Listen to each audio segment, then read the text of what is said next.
شکوه ایران در برابر اعراب با نهضت شعوبیه. حاکم مدینه خبردار شد که یک ایرانی با یک دختر عرب ازدواج کرده. دستور داد رفتند طلاق زن او را به زور گرفتند، او را 200 ضربه تازیانه زدند و سر و روی و ریش و ابروی او را تراشیدند و خفتش دادند. عرب ها می گفتند همه دنیا آفریده شده تا به ما خدمت کنه.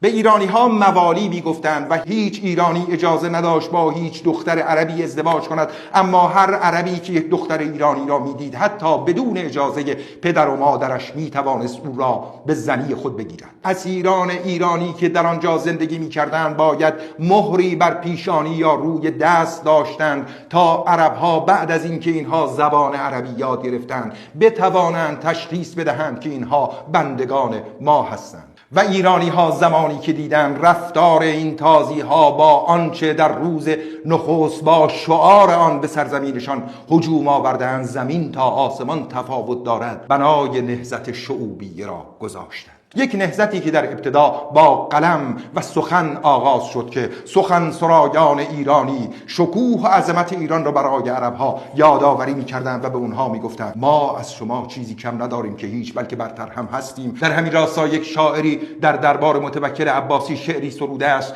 با این مضمون که انا ابن الاکارم من نسل جم و حائز و ارث ملوک العجم، من از نسل پادشاهان جم هستم و میراثدار شاهان ایران.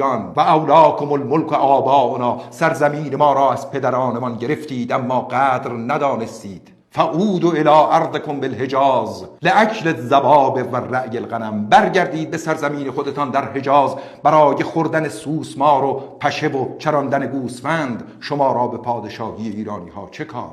فانی سأعلف سریل الملوک، من دوباره عظمت را به پادشاهی ایران باز خواهم گرداند. به جد الحسام و رعی الغنم، به ضرب شمشیر و سخن قلم. و دوباره شکوه و عظمت ایرانی در نزد عرب ها زنده شد و این نهضت زمینه نهضت های بعدی ایرانیان. به آواتاریخ در یوتیوب سر بزنید.